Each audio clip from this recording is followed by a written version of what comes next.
the author tells us right from the beginning, this is going to be a story about a guy who will not be reconciled to someone who has given him offense, and it destroys him.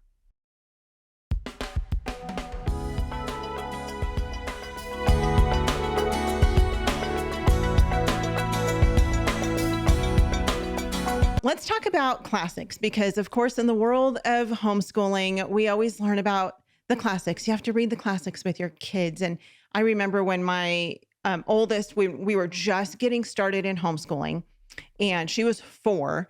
And I remember my friend talking to me about manipulatives. And I was like, what in the world is a manipulative? I don't even know what word that is. I don't know what you're talking about. And of course, she was talking about, things that you do with your hands and how they can learn through, things like that. And I quickly learned what that was. And I feel like the classics kind of make their way into that same world of, not that people haven't heard of classics, but then you ask the question, well, what is a classic? What makes a classic? Why is a classic important? Are all classics good? Are some bad? Are some harmful? Yeah. What is the whole purpose of reading classics? So talk us through, what is a classic? What makes a real one? And then how can we discern a good classic from one that could be harmful to us as Christian homeschoolers? Those are great questions, and they're related, of course, but they're not the same. It's not the same question. There's two very separate ones, and I think important to take them separately.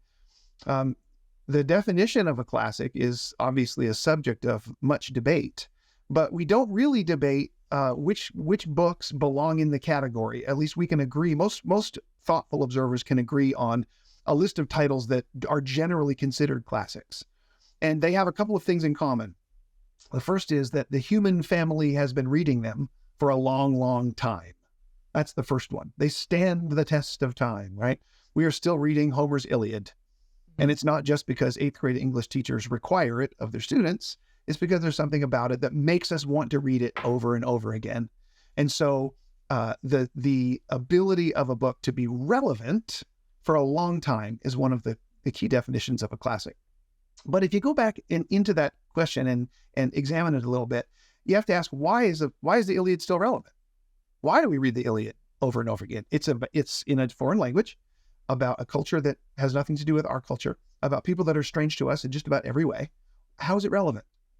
Well, I don't know if you know the story of the Iliad, but it, in a sense, is the story of a guy who feels like he's been wronged and gets his feelings hurt.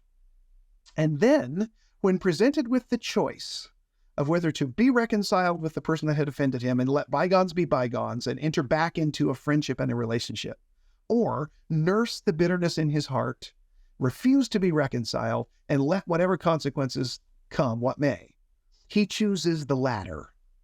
He chooses bitterness. He chooses offense.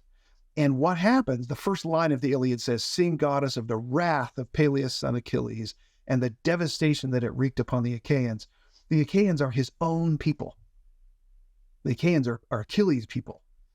And so what the author tells us right from the beginning, this is going to be a story about a guy who will not be reconciled to someone who has given him offense, and it destroys him.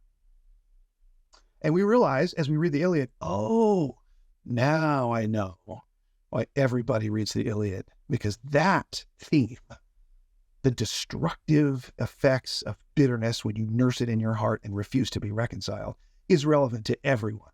Mm-hmm. We still do that today. I did that last week. That's the kind of thing that's human down at the very bottom.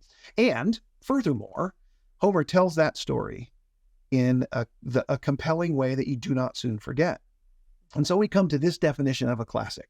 A classic is a story that deals with a universally compelling theme in a compelling way. Content and style combine to make a classic.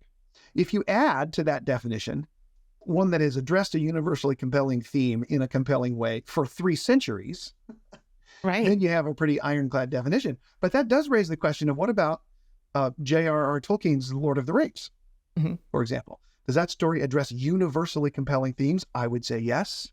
Does it address them in compelling ways? I would say yes. But, they were written in the 40s and the 50s and the 60s. So it hasn't been 3 centuries yet. Right. So that's a really fun discussion to have. What books that are being treasured by our civilization today will someday have the status of the hoary old classics of bygone eras, and we can have that conversation. But I think the definition that we've come up with is more useful in holding up Tolkien to great respect and admiration. Yeah. Yeah. You have a list on your website, right, of good literature, classics, things like that? Oh, yeah. Okay. We'll link to those in the show notes. Yeah, sure. At CenterForLit.com, we've got all kinds of resources that basically point readers and teachers to what we think are classics. But it's important to note that there's a lot of recent books on those lists. I actually think, Chaim Potok's The Chosen, written in the 60s, is a classic by any definition, except it hasn't been around for 300 years. Right. But the question is it a universally compelling theme, the relationship between a father and a son and the difficulty of communication there? Absolutely. Is it compelling? Couldn't put it down. So that's going to be a classic. I would call it a classic now. So a lot of recent titles on our lists as well. Homeschool Insights is sponsored by CTC Math. If you're looking for a great online math program, visit ctcmath.com and try it for free. For more great homeschool inspiration and resources, listen to the Schoolhouse Rocked podcast every Monday, Wednesday, and Thursday.